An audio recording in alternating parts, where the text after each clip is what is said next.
Good evening, everybody. Welcome to our planning committee. I'm just hanging on because I believe we have a councillor that's not here yet, but I think we're going to carry on and they'll have to pick up whenever. So I'm going to go first into our rules, which is welcome to this planning committee. We are recording this meeting this evening using our webcasting system. The webcast will be transmitted live and will also be available on the Council's website following the meeting. Generally, the public seating areas are not filmed. However, by entering the meeting room and using the public seating areas, you are consenting to be filmed and to the possible use of those images and sound recordings for webcasting or training purposes. I have the discretion to stop or suspend the recording of the meeting should this be necessary to maintain the proper running of the meeting. This is a meeting of the Council held in public. It is not a public meeting.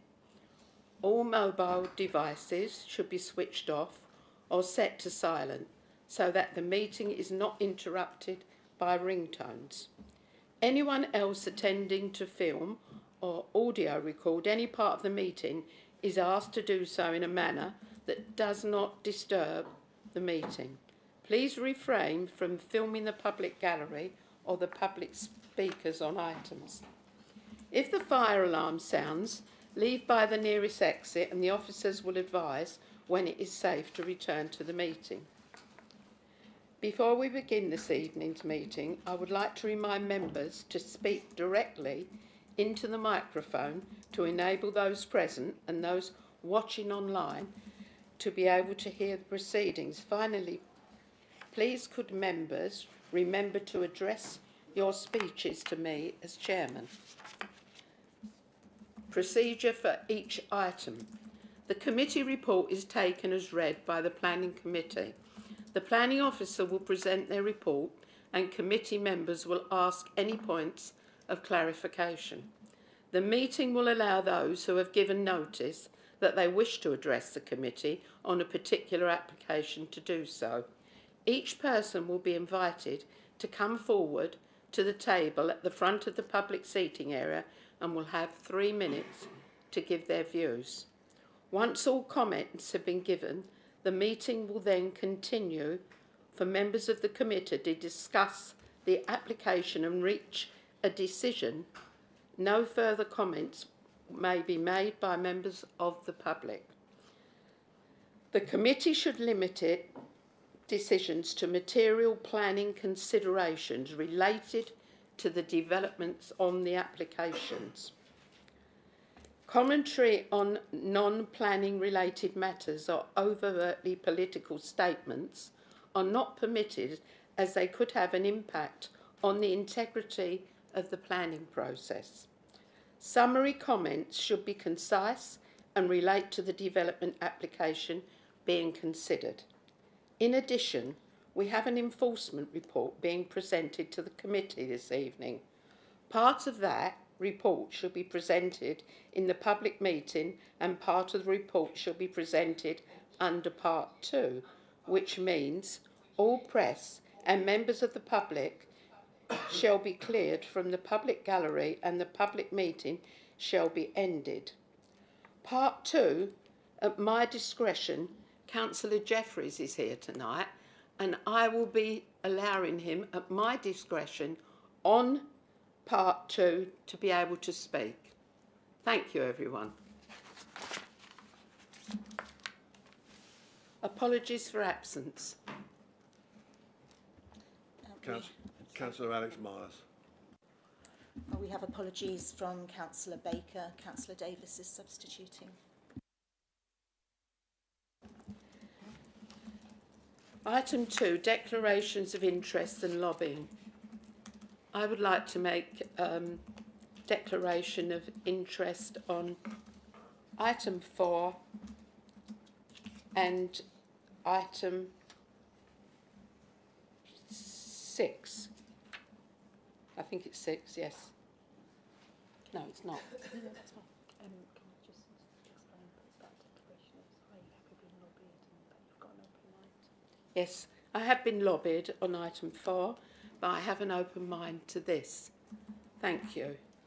Any more declarations of interest? No?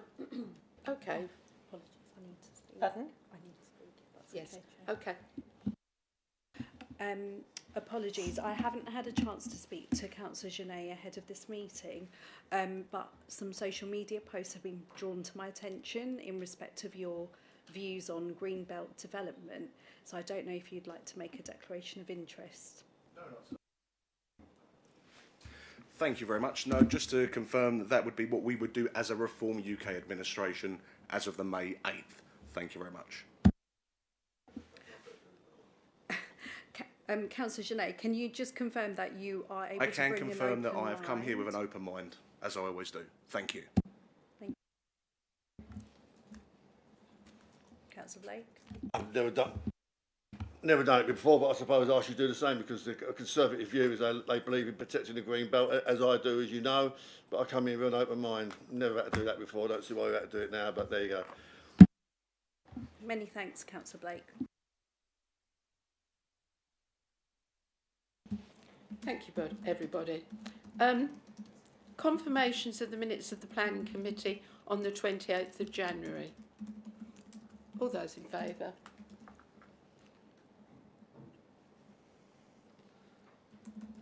Okay. Thank you. Go straight into item 4, which is plan. Abstentions for the minutes. Pardon? Abstentions for the minutes. Oh, sorry. Yes, sorry. One abstention. Okay. Ah, Alan, of course. Yeah, you wasn't there. And you wasn't there. Yeah. Yeah. Okay. Sorry. Can we do that again? I'm confused, please, so we know what the Yeah, actual... you usually are, so I'll do it again just for you. Right. All those in favour? Sorry, with respect, I do not wish to be spoken to like that. I have absolutely every right to ask. You've made a complete mistake. I have absolutely every right to ask for a recount so that the public out there know exactly how many have and haven't accepted this application. I've done nothing wrong. If legal want to challenge me, I'm happy to do it. I've done Okay. nothing I'll wrong. do it again. Sorry, Yeah, thank you. sorry, Chair. Just before you do that, I did send you a email before the last planning Yes, committee. and I've got your apologies. for Perfect. that. So is that going to Yes. be put on the record Thank as you, well? Sam. Yes, Brilliant. it Thank is, you. yes. Appreciate you. Thank you. All those in favour, please show. Thank you. Any abstentions, please? Thank you. Right, going straight into item 4. Planning application number 2500755 out. Outline planning application with all matters reserved except for principal access for the demolition of existing structures and erection of up to 40 dwellings, including affordable housing, associated green and hard infrastructure, public open space, biodiversity, enhancements and principal access of Bells Hill Road on land east of Bells Hill Road, Vange. I do believe that's you, David, isn't it? Thank you. Thank you, Chair. Okay, so the application relates to land east of Bells Hill Road in Vange. That's situated to the south of Basildon Town Centre. I'll probably do the areas easier. So currently a paddock area to the east of Bells Hill Road, roughly 2.03 hectares, used for grazing of horses, and there's a small stable block on the western part of the site. The site is enclosed by a line of trees along the Bells Hill Road frontage, as well as some hedging along the eastern boundary of Nevermain. To the north of the site, you've got some bungalows with roof accommodation in Leonard Road. To the west, lining the west side of Bells Hill Road is a mix of houses and bungalows, and directly to the south you've got the Five Bells Harvester restaurant. Just a few photos of the site. So on the left-hand side you've got the view along Bells Hill Road, so the trees that I've mentioned that screen the site. On the left is the northern part of the site, looking towards properties in Leonard Road and the north west corner to Bells Hill Road, and then a few others just looking across the site so you can see the horses and the stable block on the site. So the application is it's an outline application for up to 40 dwellings, with the all matters reserved except for the access. The access point is highlighted on the plan as a kind of purple dash circle in the corner there, roughly a third of the way up the Bells Hill Road site. And the applicants have submitted this land use parameter plan just outlining the various uses they wish to accommodate on the site. The slightly lighter coloured, beigey coloured, is the development area where the housing is proposed, and the lighter green is the open space areas, and the red star is a potential play area, and the blue area is the attenuation pond as part of the open areas within the site. The site area they wish to develop for residential is roughly 1.26 hectares, with the remaining areas open. They've also done a kind of height plan just to kind of limit, or as part of the approval, limit the overall height of the properties in that development area. So the northern part of the site is just a slightly dotted area. You can see on there a maximum height of two story, with the remainder of the development area 2.5 stories. And the overall density they're looking at is around the 32 dwellings per hectare. Excuse me. So in terms of the only thing where the details have been submitted is the access, and this shows it. It's quite a standard approach, right angle turning with visibility displays set within the highway boundary. They've done a few kind of illustrative illustrations here. They're not say set in stone. It's outlined, so these could change, but it gives you a general idea of the scale and kind of approach they're looking at doing. So if we're looking at the key areas, key issues, sorry.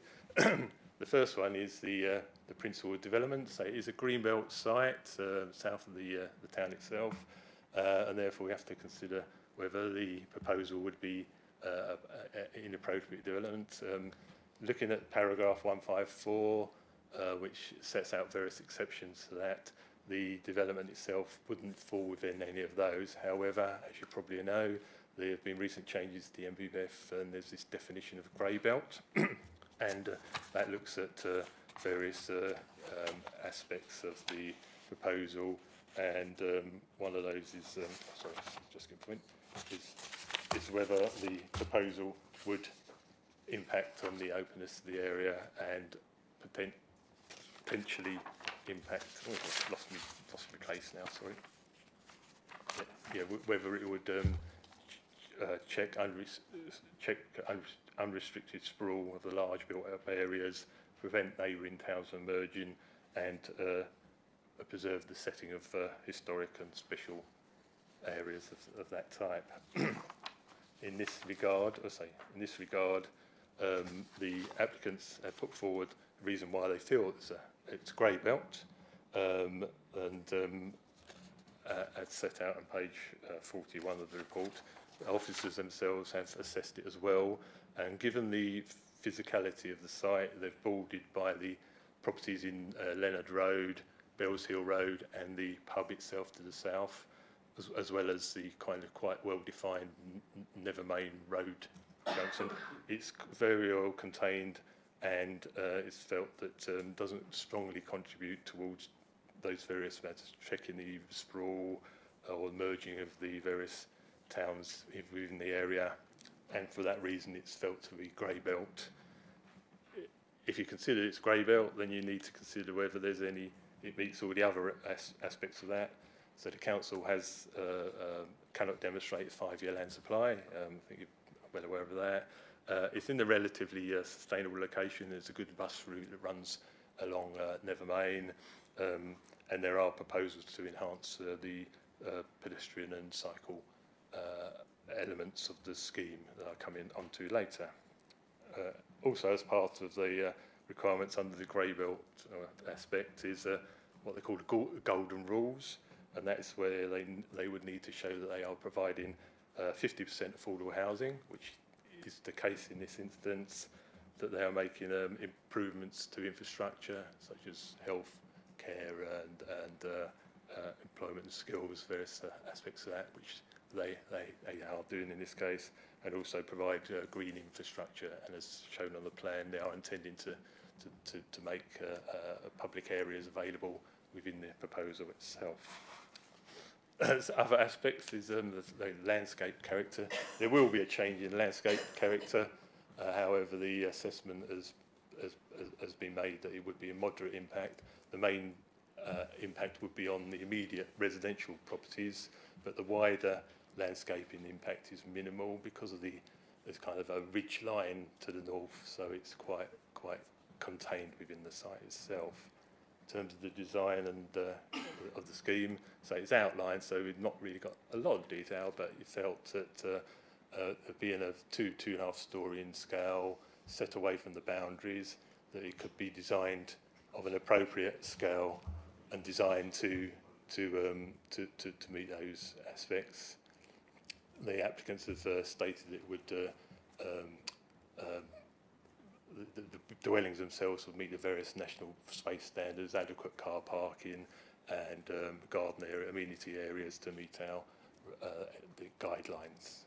In terms of the impact on neighbours, the amendments made to restrict the height of the buildings on the northern boundary with Leonard Road and set the buildings away from that boundary and enhance the northern boundary landscape, and will ensure that the properties will be kept a sufficient distance away not to have any direct impact in terms of overlooking, loss of privacy and the like. In terms of highway matters, which has been drawn up by a number of residents, and given the kind of narrow nature of Bellshill Road, the Highways Authority are happy that the road is of an adequate width to provide sufficient turning passing spaces for vehicles using it. They're happy that the increase in traffic generated along that road is minimal. I think it's 20 in the report is 23 vehicles in any 1 hour, which is in terms of that is roughly 8 minutes or something like that. It's quite a very short, a low number of vehicles per hour. In terms of kind of historic aspects, the Five Bells itself is listed building, and we have to take that into account. And the applicant have amended the layout to remove the housing on the southern part of the site to provide a more open setting to the listed building, and the Historic Buildings Officer is happy that there's now no harm to the listed building itself in terms of its setting overall. Neighbours have also raised concerns about potential flooding aspects. Given the kind of fall of the land, it falls to the southeast. The applicants have put forward a proposal for an attenuation pond in that corner of the site, and they've shown that there's a way of designing the drainage to make sure that there's no flooding off-site, or it's at the same level as it is at the present time, and so no, will not be worsened. Other aspects in terms of ecology, energy efficient, and that are to be covered by appropriate conditions. You know, and they have confirmed that they will be looking at trying to meet the relevant secure by design aspects. In terms of potential infrastructure improvements and Section 106 requirements, so non-monetary aspects are set out here. The affordable housing provision, so up to 20 units. There'll be a provision of a new footpath link along Bellshill Road and to Nethermain, to work together with on-site open space provision. In monetary aspects, they're set out there as healthcare, open space improvements, health and wellbeing, transport, employment and skills, and the Essex Coastal RAMS payments, together with various monitoring fees. So in terms of the kind of general planning balance, to say its positive aspects are that will provide a substantial element of market and affordable housing, and going towards the council's current undersupply of housing provision. It complies with various golden rules set out there, provides social benefits in terms of new market affordable housing as well as the open space, construction jobs, employment and skills training, as well as environmental benefits of open space and the sustainable transport aspects. So the negative ones are the level of harm and the loss of the kind of field agricultural land. So,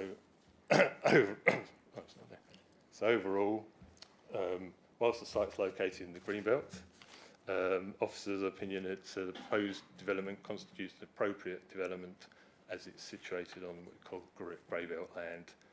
It complies with the golden rules set out in the NPPF, which carry significant weight in favour of the scheme. However, if members do not consider it Greybelt, it's therefore inappropriate development, is considered that the very special circumstances set out in the report clearly outweigh the harm to the setting and openness of the Greenbelt, and it's therefore recommended to the committee for approval, subject to completion of the Section 106 agreement and the conditions are set out on pages 82 to 94. Thank you, Chair.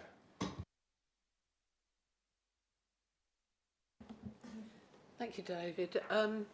Clarifications. Anybody has got any questions on this at all from Kevin? And I'd like to apologise to you first and foremost. A couple of them only jumped out at me, although I was at the technical briefing yesterday. Just when you've been speaking, a couple of things have come up. It says up to 40. Is there a minimum? That's my first question. No, there's not a minimum, no. Okay. And when county highways do the impact assessment, are they basing it on 40 homes or 20 homes or 10 homes or 5 homes? Because it's up to, there's no clarity. Yeah, it'd be based on the worst case scenario, so the 40 dwellings, yeah. The one, can you go back to the 106? That's it, the one. I don't understand how we could put total equals 5863.95 per dwelling, blah, blah, blah, for 40 dwellings. We can't really, so is that proportionate? Yeah. So if there's only 20 dwellings, it's half that price, and that will be, I'm yeah, that's why I put it in dwellings, but I've given you the maximum that potentially that's could be. What I just wanted to clear, yeah. And I just wondered why on the final one, planning balance, that we seem to, the negatives is go loss of agriculture. We normally put loss of green belt land, don't we? Just wondering why it goes green belt, you know, why it suddenly changed to agricultural land, which probably makes it sound a bit not so bad as people understand green belt. They don't necessarily understand that part of it. So I think the wording of that could be a little bit better, in my opinion. That'd be for now. Fine. Thank you. Alan? Thank you, Chair. The area I want to pick up on and ask for clarification on is section 5.1.15, where we have done our assessment of the Greenbelt Study Report 2025, and it says purpose A strong, purpose B strong, purpose C strong, and then scroll down to the applicants, and they've measured it as weak or no contribution. Am I reading that right? That they measured the same things and come up with weak instead of strong. Is that correct? Yeah, what it is on the whole report, the report, the first 5.15 that relates to the council's Greenbelt study. That covers a larger parcel, quite a substantial parcel. Yeah, whereas on the recent PP planning policy guidance, you have to look at the site-specific aspects of the development. So if you look at that, then you're looking at a much smaller area and about 30 times smaller. And therefore, they've decided, in their opinion, and we've agreed with them, that the site itself, looking at that site itself, is contained within the surrounding development, the surrounding buildings. the surrounding. Yeah. Yeah. So it's quite. So then, therefore, in their opinion, they feel it doesn't perform the same task or same purpose as that much wider area. Yeah. If you were looking at developing a much wider area, yes, that would be a totally different conclusion. Yeah. And the category B oaks, what's the difference in categories? Is it, obviously, there's A, B, and C oaks, I guess. And what does category The trees B? are you talk about. Yeah, there's a I'm not an arboriculturist, but there's an arboriculturist. There's A, B, C, and uncategory. So A is usually the best. Very. B is quite a good reason moderate, and then have C, which is not low quality, and then unclassified. Usually there's deformities or something wrong with that particular tree. So they are looking at retaining most of the trees around the site. The only ones lost are to get the access, and they are the lower quality trees on the site, set between two larger oaks. So.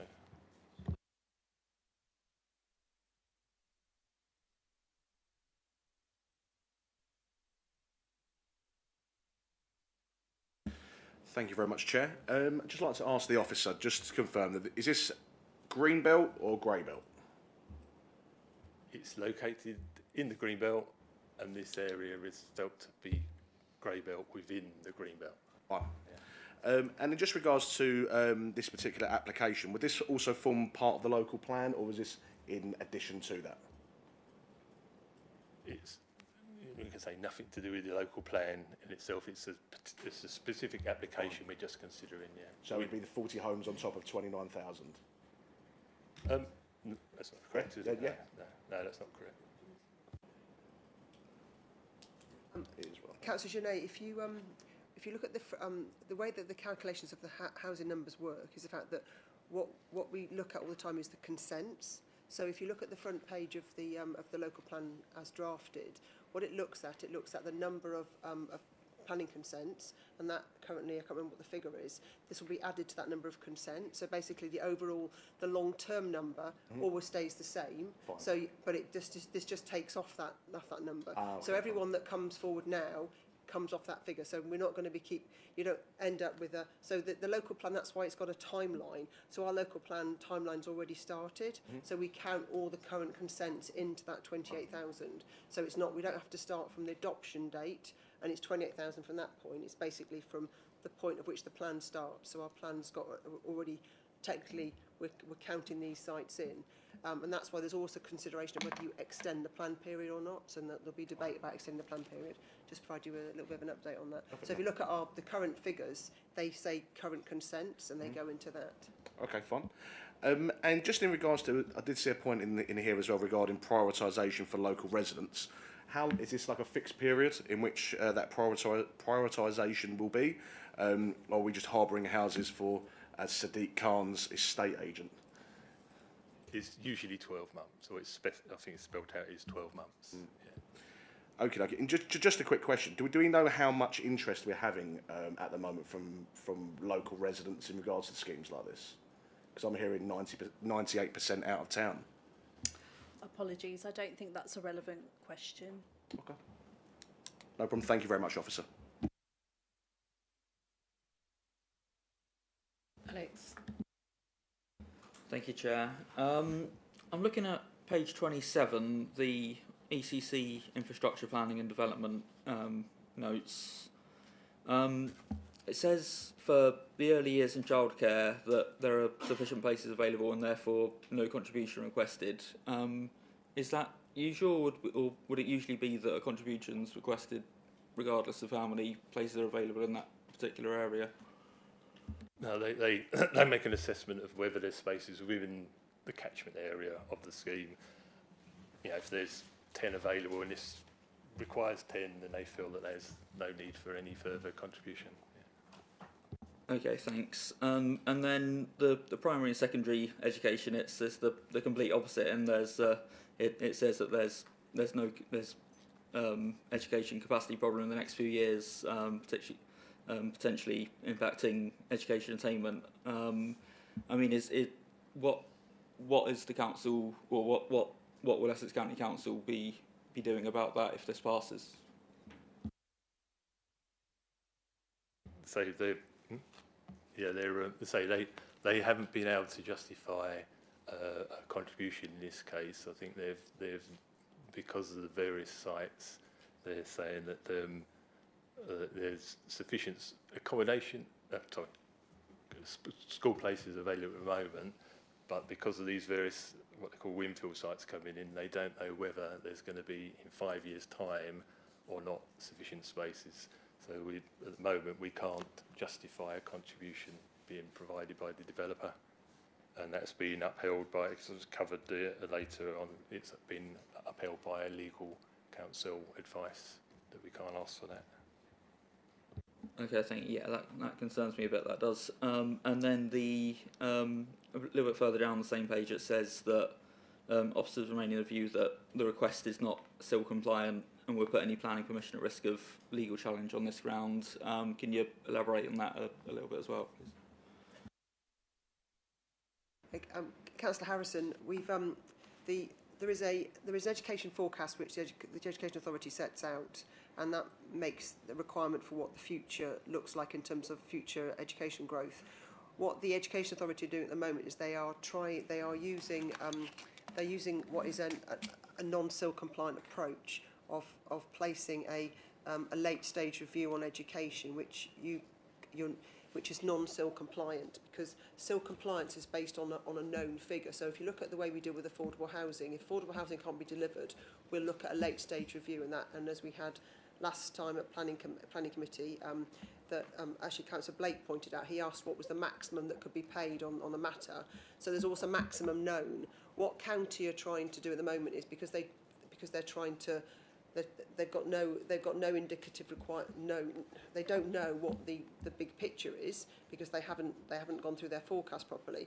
They're asking us to put a late stage review on planning applications on 106 agreements, which we can't lawfully do because we don't know the end figure. So if they said that the school requirements would lead to this much being required at this date, we could put a late stage review on to allow that stage to come forward. But of the planning process does not allow you to put an open-ended 106 agreement forward. So therefore, the position that how Essex County Council are drafting these at the moment makes them non-SIL compliant, and therefore we cannot seek those contributions. We're not allowed to in law to seek those contributions, and we've had that point checked by Council. Also, they've been using the same position on other authorities across Essex, and those two are not accepting that position as well. So it's a non-SIL compliant way of trying to seek obligations which they can't prove at the moment are needed. Does that make sense? Yeah, no, that does. Thank you very much. That's everything I've got, Chair.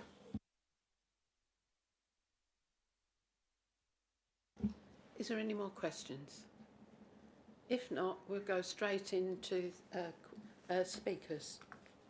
So, can I first call on Councillor Kerry-Smith, please? Thank you. I'm speaking on behalf of my colleague, Councillor Eddie Murphy.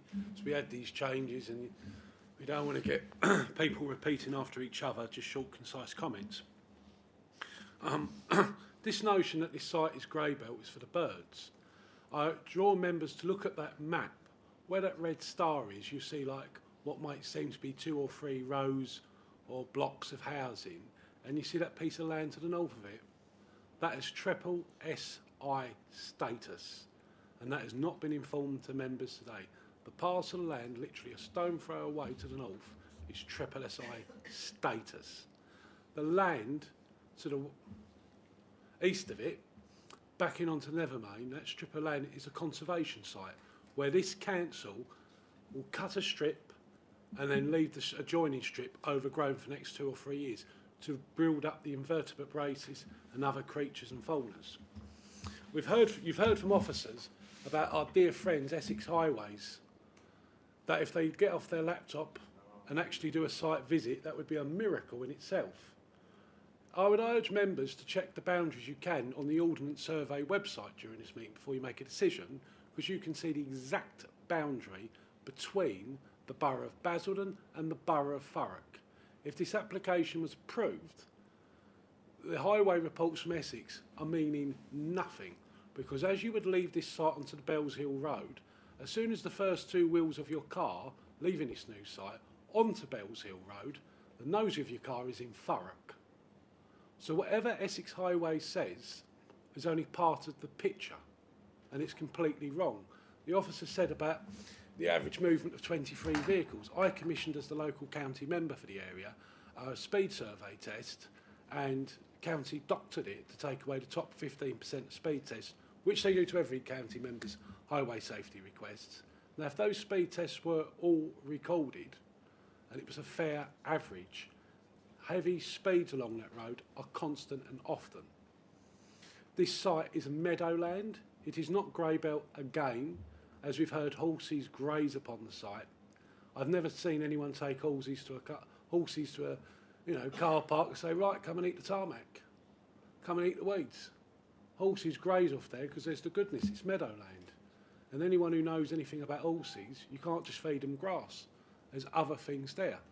There's a lot of nature and fauna there. So please reject this application. It is a Greenbelt site, and one of the jobs of Greenbelt is to stop urban sprawl from town to town. This borders Thurrock with a triple SI site to the north. It is Greenbelt. Thank you, Madam Chairman and members, for your consideration.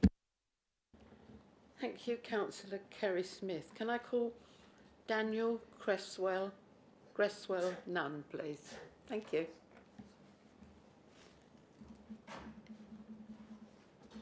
If you'd like to come forward, yeah, and press the red button, and you've got 3 minutes. Thank you. Thank you, Chair, and good evening.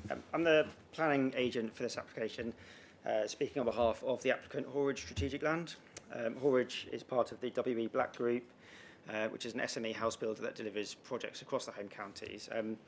Firstly, I'd like to take the opportunity to highlight the proactive engagement that the applicants held with officers whilst developing these proposals. We first sought pre-application advice from the Council in January 2025, with further pre-application advice sought from Essex County Council on highways and drainage as well, separately. After the application was submitted in May, Horridge agreed a planning performance agreement with the Council to facilitate further engagement. And as part of this process, and following additional feedback from officers, Horridge submitted an updated set of plans for approval to improve the design further. So the proposals before you today have therefore been tailored by sort of positive engagement with officers who we'd like to thank for their engagement to date. The quality of the proposal is reflected in there being no objections from statutory consultees. Now, this application is in outline form, with primary access being the only detailed matter for consideration, as you've heard. Detailed design in relation to matters of appearance, landscaping, layout and scale will come back to the Council for consideration at the reserved matter stage. Members will be aware as well, of course, that the Council cannot demonstrate a 5-year housing land supply at the moment. This proposal responds to this unmet need and would help to boost housing supply quickly ahead of the emerging local plan being adopted. The officer's report rightly identifies that the site meets the definition of grey belt. The site is enclosed on all sides, as you've heard, by existing development or infrastructure and clearly does not perform strongly against the purposes of the green belt. Even if you disagree with the officer's view that the site is grey belt, the officer's report also quite rightly identifies that very special circumstances exist which justify approval of the application anyway. The application also meets the government's golden rules for development in the green belt through provision of 50% affordable housing, delivering improvements to local infrastructure and creating new public green space for existing and future residents. National policy is clear that compliance with the golden rules should be given significant weight in favour of granting permission. And the proposal brings other significant benefits too, including improvements to Bells Hill Road and Nethermain Roundabout to enhance cycle and pedestrian connectivity, as requested by the county's highways team, and the creation of new enhanced habitats for biodiversity net gains. So the proposal will also provide significant financial contributions towards local infrastructure, as you've seen, including to enhance local bus services, for local healthcare services and funding employment and skills programmes. So we kindly ask that you follow your officer's recommendation to grant planning permission for some much needed houses in Basildon, and recognise the wider benefits that the scheme will bring. Thank you. Thank you, Daniel. Can I call Terry Black, please?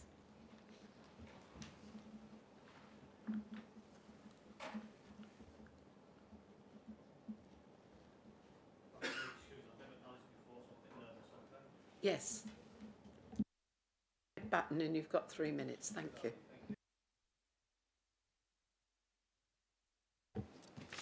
Good evening. My name is Terry Black. I'm the owner of Alton Cottage, number 4 Leonard Road, which is adjacent to the Greenbelt field in question. I'm here to object planning permission on the grounds that first and foremost the said land is designated Greenbelt land that is confirmed by Basildon's Greenbelt review. Greenbelt exists to prevent urban sprawl and to protect countryside and to maintain character and separation of our communities. Allowing development here would undermine those principles and set out a worrying precedent for further loss of protected land in the area. Secondly, there are also concerns regarding traffic and congestion. Since traffic lights were installed in Nethermain at the Dry Street junction, the backlog of traffic morning and evening is significantly increased, which these people say it isn't, which has turned Bells Hill Road into a rat run with people trying to avoid sitting in traffic in Nethermain. Another 40 houses with cars trying to leave and enter Bell Hill is going to be disastrous. Bells Hill and surrounding areas were not designed to accommodate substantial increase in vehicle movement.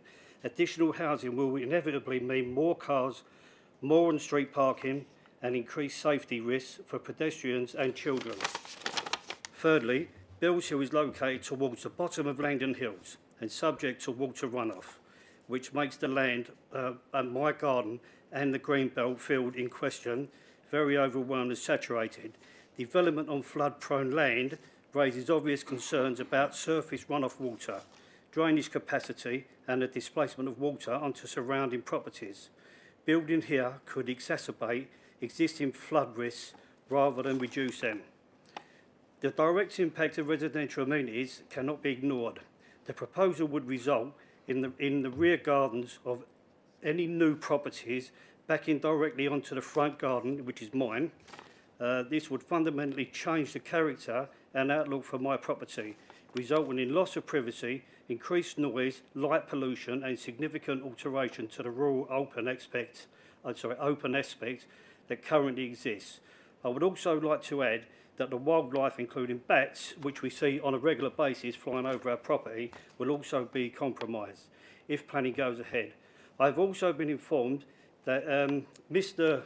Gill, one of our neighbours, has tried to get our planning permission up on Bells Hill and on many occasions has rejected repeatedly on numerous occasions.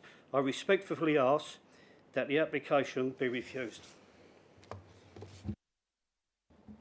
Thank you, Terry.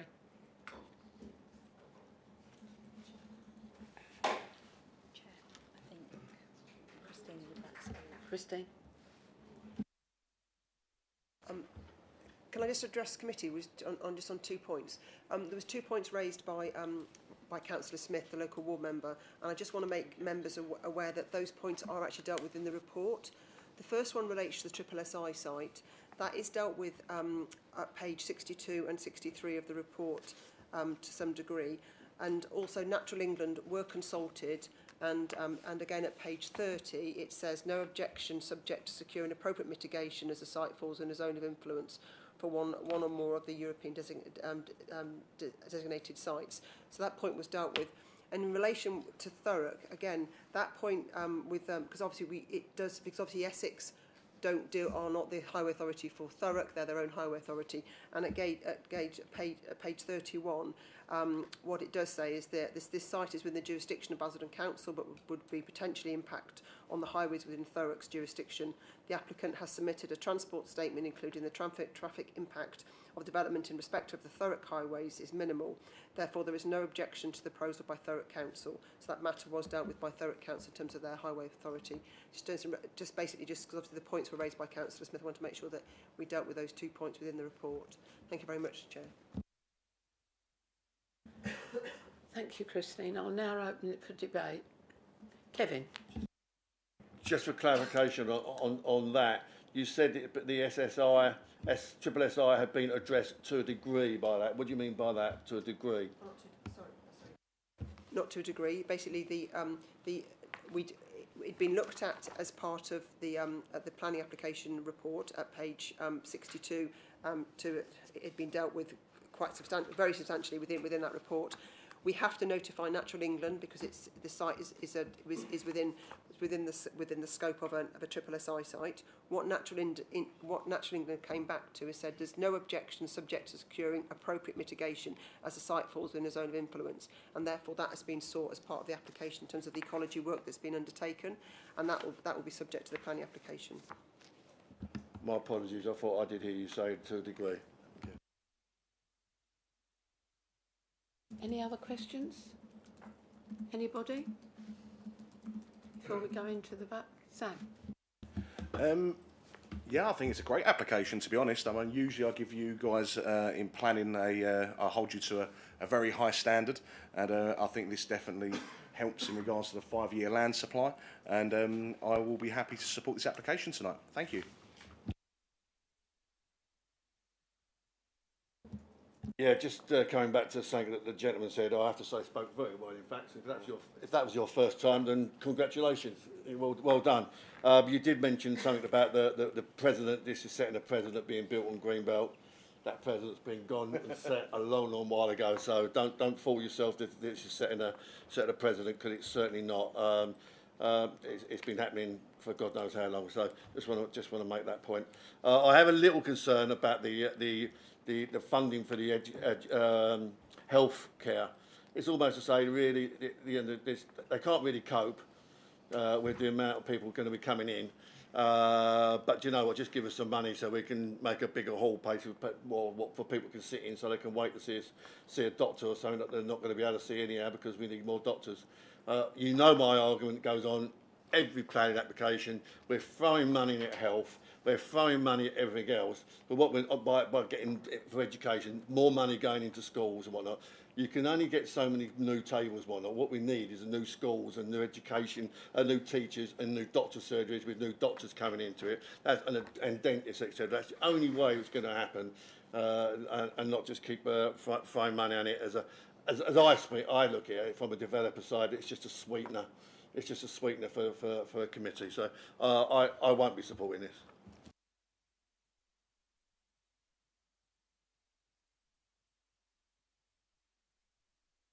Alan? Thank you, Chair. The concerns I have are regarding the road, for starters. Basically, Bells Hill Road is a country track that's been tarmacked over the past 50 years or so. I mean, I go for walks up and down there, and I know the area quite well. And it's a very narrow road, so I have concerns about the traffic flow going in and out of Bells Hill Road. And the incline of the hill, and I was also concerned to hear now that there is a rat run there. It's a very narrow road, and I'm not certain that the traffic regulations set out in the report will mitigate that traffic issue there. But also my other point is I went and done a little bit of searching around and looked at the Basildon Plotlands Growth Study 2024, which specifies and looks in on Bells Hill Road and the Hawkesbury Bush Lane area. And that concluded that this area was not suitable for development, although other areas of plot land are. The conclusions are, I'll read it out briefly, that the area has features and characteristics which are identified as principal constraints to development within the plotland area. The sloping topography which forms part of Langdon Hill is a distinctive landscape feature within views from the wider landscape. There are long views there south to Fobbing Marshes and the Thames Estuary. There's value of the Langdon Ridge SSI and Nevermain Verges Local Nature Reserve, as well as priority habitat deciduous woodland and good quality semi-improved grassland. There's dense tree cover there, particularly to the east and north-east, which provides a strong sense of visual enclosure and forms distinctive landscape features. And the role of the plotland area in preserving clear separation between the southern edge of Basildon and Fobbing. There's also intervening farmland and woodland cover. It means the plotland has a poor relationship with the existing settlement form of Basildon. And there's remnant farmland and woodland contributing to the rural setting to the south of Basildon. Woodland cover and rising topography within the plotland form part of a wooded backdrop in views south from the settlement area. So that, in conclusion, that speaks to me that this is, that report concludes that this is a buffer, this field and this area is a buffer between the towns of Fobbing and Basildon. Now, considering all that, and of course considering what Councillor Kerry Smith has said recently, I am also inclined to, unless officers can convince me otherwise, or any feedback from what I've just said, to vote against this as an item. Thank you. Thank you, Alan. Alex? Thank you, Chair. Yeah, I have the concerns that I raised earlier around school capacity issues, but my bigger concern, and I've just spent the last 5 minutes going over Google Maps, is it says on page, where are we, 58, the nearest bus stop is located on London Road, which is on the other side of Nethermain. I mean, you can't, that's not a road you can cross by foot. And the second closest bus stop is on Southend Road, which is the other side of the A13, which is another road that you can't cross by foot. So when it says that it's got bus stops nearby, it doesn't, because you can't get to those bus stops. And you know, there's a contribution in there for bus improvements, but Bell Hill Road isn't a road that you can put a bus stop on because buses can't get down there.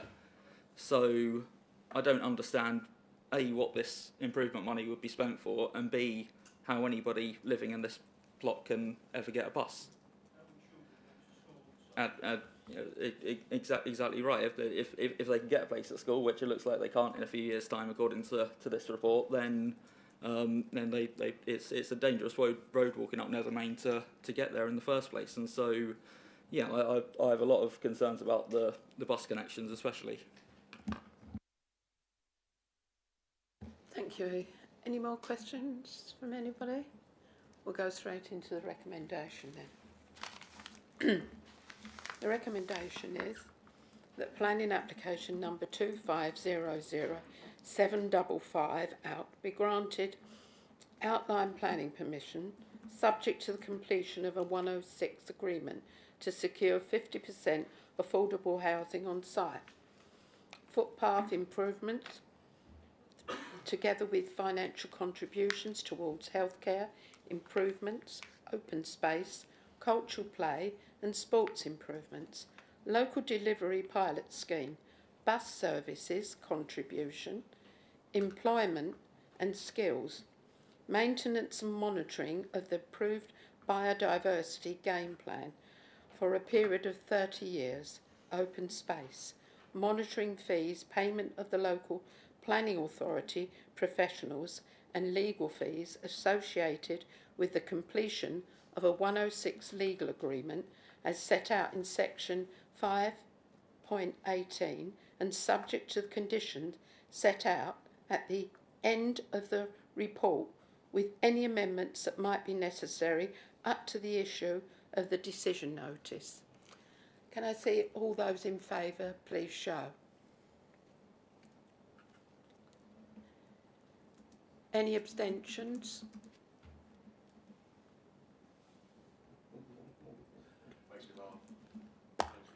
Refusals?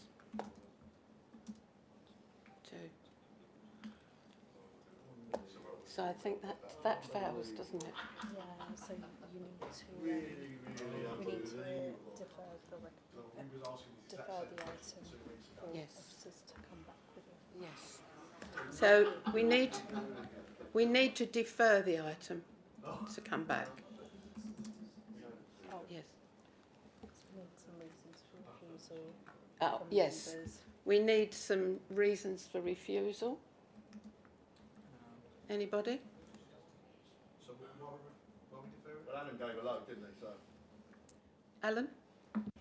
My main reason for refusal is the Plotlands report puts it forward as a substantial buffer between Basildon and Fobbing.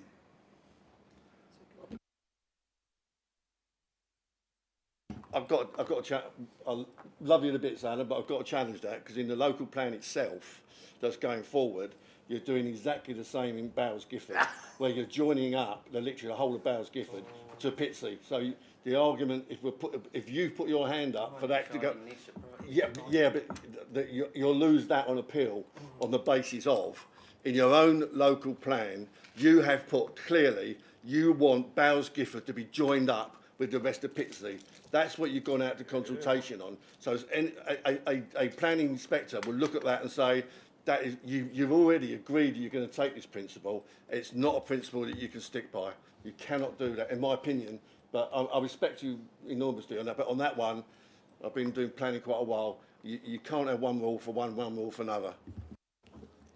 Can I have some advice on that, Christine, please?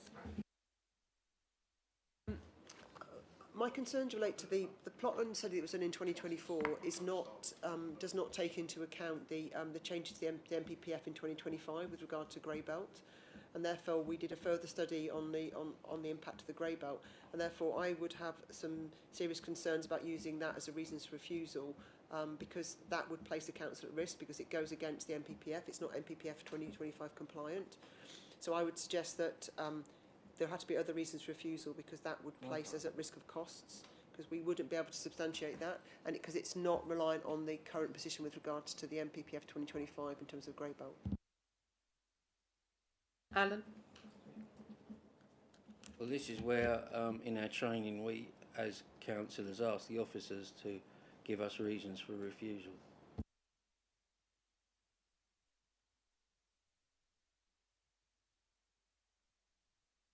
Thank you very much, Madam Chair. All the times we come to this planning committee, the excuses that have been used this evening to reject this planning application have been used, not excuses, but reasons, have been put forward in other planning applications. And tonight, all of a sudden, Labour and Independent now all of a sudden want to start voting against it. I mean, I would implore the developer to check the last 24 planning committees in a row, apart from the last two. Labour and Independent voted together. So I would encourage you to appeal it if it gets rejected this evening. Thank you. Alex? Thank you, Chair. Yeah, I mean, point E on objection on highway safety grounds, as I clearly said, there's no suitable bus stop to get to by foot. It's not safe to cross the roads to get to the nearest bus stops. And so surely that's a highway safety issue. Thank you, Charles. Councillor Harrison, I've just got the comment here from Essex Highways, which I think I'll just read out just for completeness. It says that the Highway Authority has reviewed the submitted related documentation. The supporting documents provide a robust position in relation to forecasted traffic growth in and development traffic associated with the proposals forecasted unit numbers, which are considered on the highway network during the assessment period. Access to the development is proposed to be taken from a new access point onto the highway. The junction has been designed in accordance with the relevant design standards and in line with the requirements of the Essex Design Guide. The visibility displays are compliant with the relevant design standard requirements. The junction and access arrangements have also been subject to an independent road safety audit and scheme designers review to address the matters identified. A mitigation package has been developed which enhances the opportunity to travel by sustainable modes of transport and as a mechanism for the residual impact of car trips on the local highway network. The measures below are to be secured to mitigate the impact of the development on the highway network and are considered acceptable by the Highway Authority. Thank you, Charles. Kevin? Yeah, here we go again with my criticism of County Council again not being here. So I'm consistent on that, if nothing else. And I apologise to people who watch this all the time. Must get bored of me saying it, but it's true. They should be here to be challenged, asked the questions as far as I'm concerned, because unfortunately, by what has just been read out, I have to say, you say it's highway ground, and I personally don't disagree with you, but that would go to appeal and be absolutely thrown out almost straight away, purely on the basis of the experts, and I use that term very loosely when I talk about Essex County highways, the experts have said it's absolutely fine, and who are they going to believe? Thank you, Kevin. Anybody else? Any contributions? Can we leave it to the officers? Officers need to be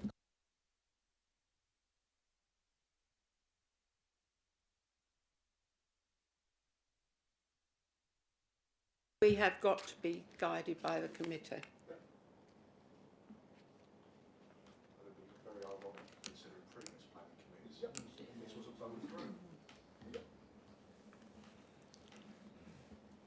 Alex? It's just us? No?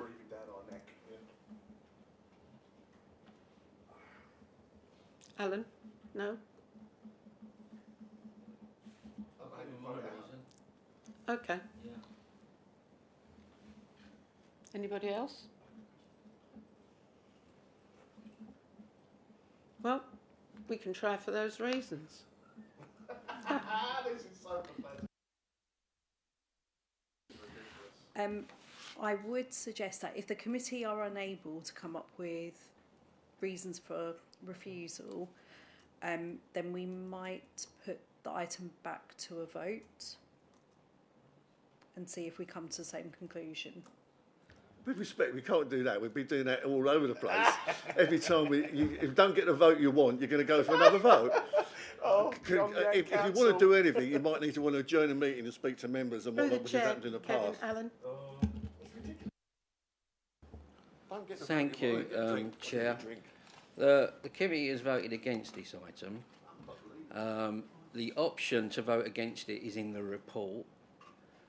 We followed that option and voted against the item.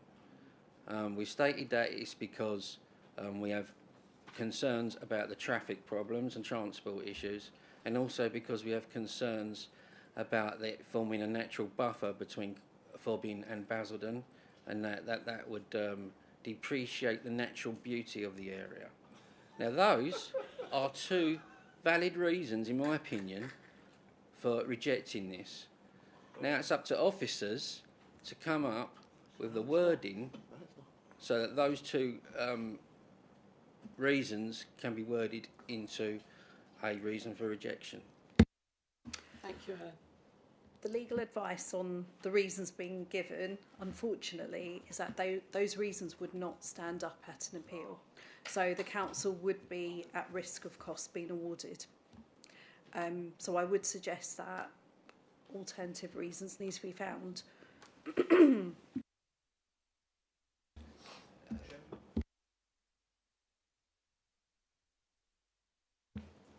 Thank you very much, Chair. I think the question needs to be asked as well. Is it because this, the majority of this planning committee will be finding themselves out of a job come May 8th, and they're now finding themselves in a position to start cancelling their own applications? And no, it's political. You can't. Okay, fair enough. It may be political, but no, it's true. Very true. Pyongyang Council all over again. Okay. In the circumstances, I will suggest that we adjourn the meeting so that we can advise the committee. Yes, you did, Councillor Blake. Thank you. I'm Thank good at this, aren't I? you certainly are. You're getting better as well. You're getting better. I like it. Is that okay?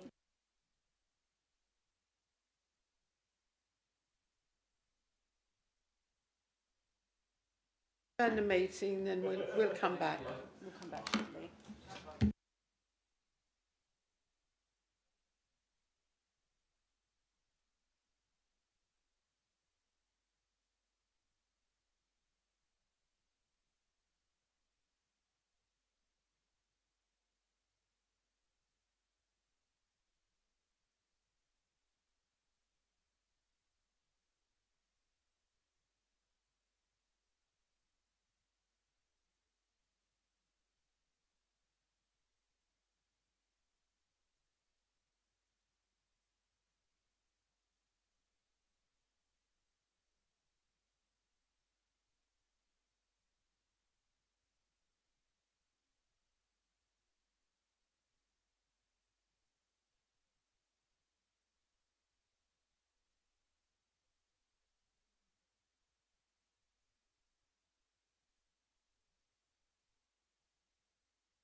Excuse me, sorry.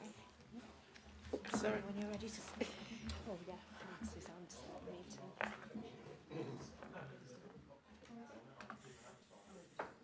Thank you, everybody. I'm going to pass this over to legal now.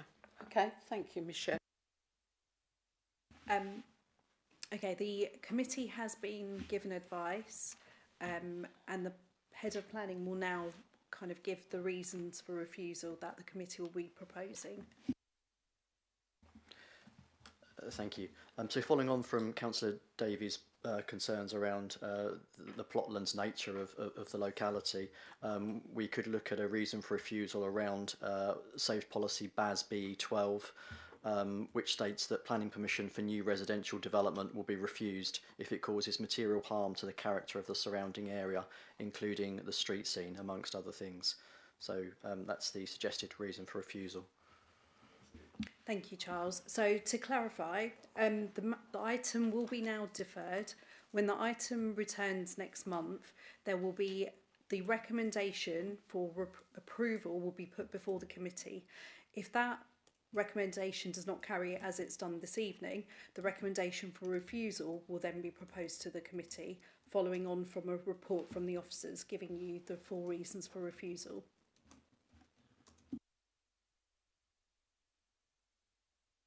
Do we not vote on whether we think that that's a?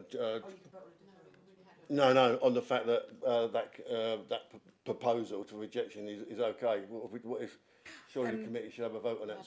So Councillor Blake, what we will do is obviously we're going to defer the item following on from discussions this evening. That reason for refusal will obviously be put before the committee at the next meeting, at which point you can then discuss the merits of that reason for refusal.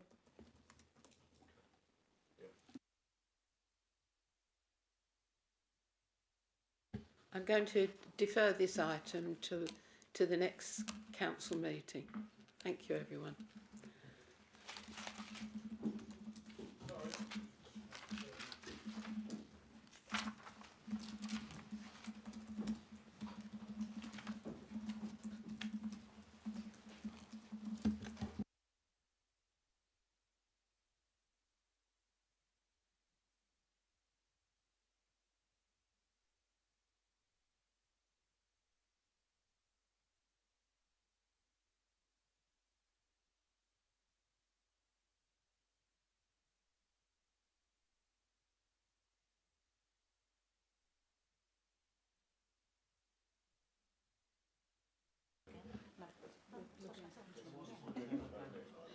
Right, everybody, we go on to item 5 now, which is planning application number 25100 1588 the addition of 2 further covered floodlight paddle tennis courts, along with a new roof canopy over the existing outside court and associated alterations to include extended opening hours at weekends from 2:20, which is 8 o'clock, to which is 10. I think it's 10 o'clock, isn't it? To the existing paddle tennis facilities at Basildon Sporting Village, Cranes Farm Road, Basildon. So we will go into clarifications. Any clarifications? The presentation from the officer. Oh, sorry. Sorry, I've got confused because of this. Sorry, Dave. My apologies. Yeah, thank you.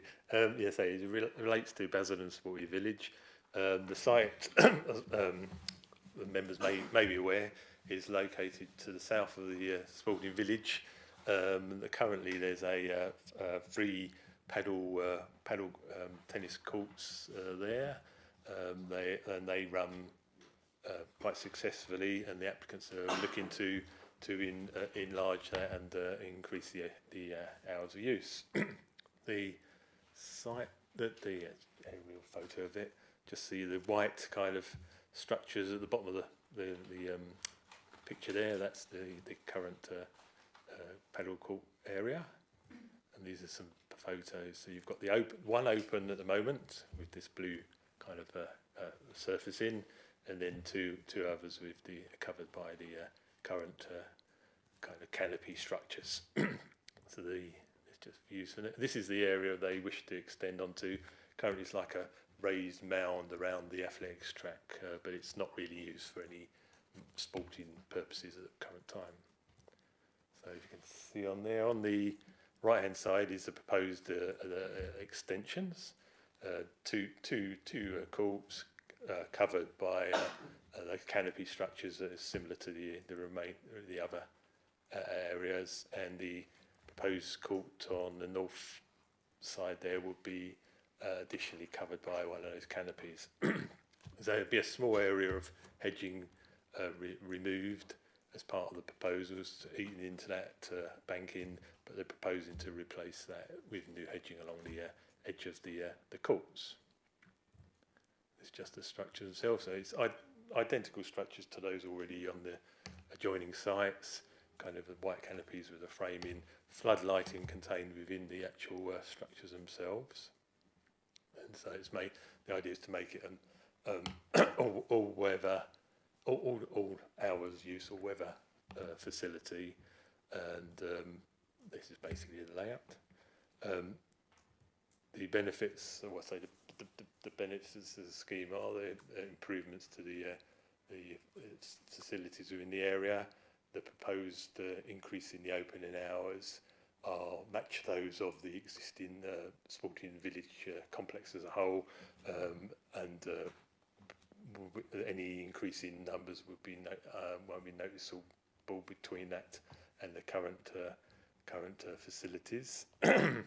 The site itself is set well away from residential properties, so any additional floodlighting is unlikely to impact on the residential properties in the adjoining residential areas. It doesn't really impact on the wider open space, just that small area adjoining to the site itself. So they say in terms of the planning balance, I say positive improvements are greater social interaction. We have people playing on the courts themselves, physical activity, and increasing healthy lifestyles, and economic improvements. More money is coming in towards the facility itself. Just one small negative, just slight loss of hedgerow, but that's going to be replaced along the outside of the actual courts themselves. So therefore it's been recommended to the committee, subject to the conditions as set out at the end of the report. Thank you, Chair.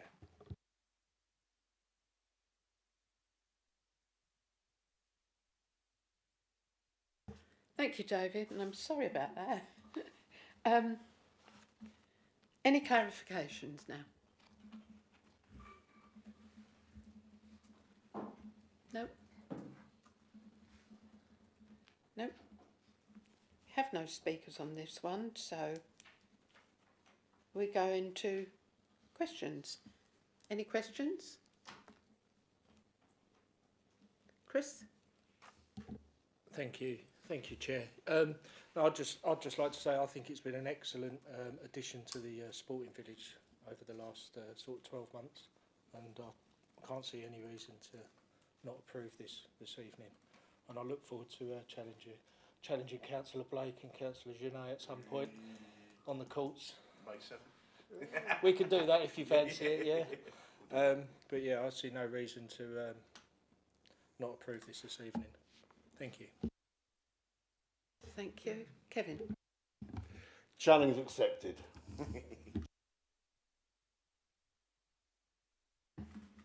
Also challenge accepted. But I would like to say that I think this is a great application. I think paddle sports has been something that the UK have been immersing itself into over the last few years, and I'm sure we'll generate our first paddle world champion out of Basildon. What a great idea. Thank you. Anybody else? Before we go into the vote, I'd just like to say it's such a popular sport at the moment, and I think we're doing the right thing extending it. Thank you. Yeah, I'll challenge it.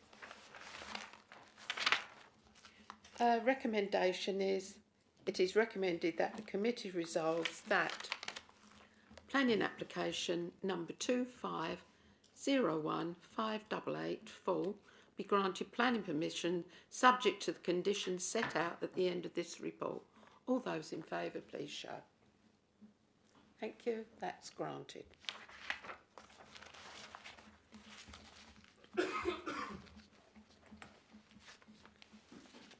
Item 6.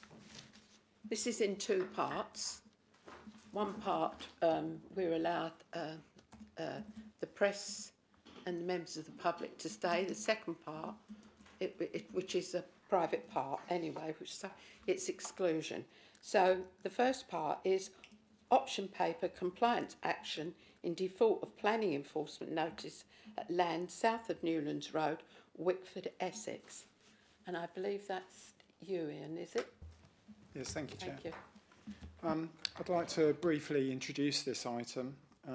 The site is a parcel of land south of Newlands Road, Wickford, which was granted planning permission on appeal in 2010 as a residential caravan site.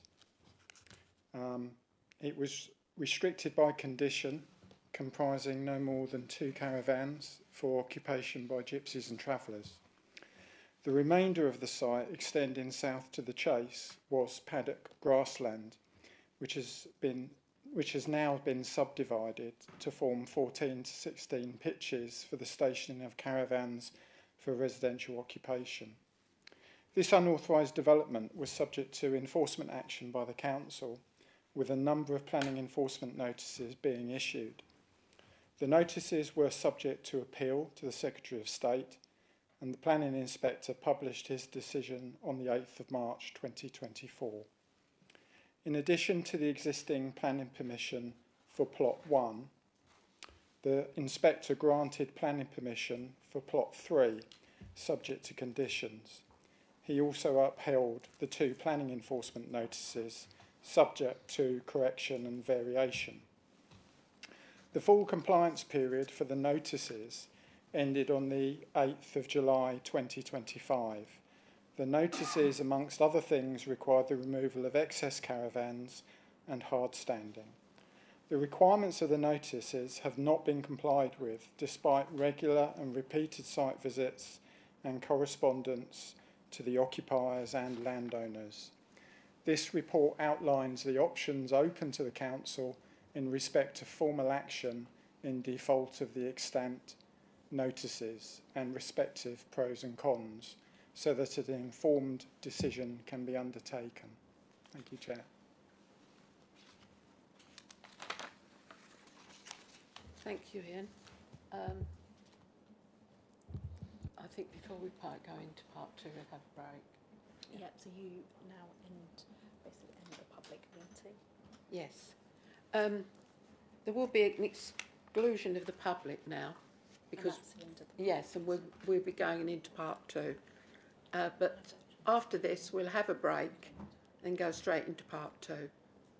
So anybody wants coffee and a piece of cake, Kevin? Okay. Thank you.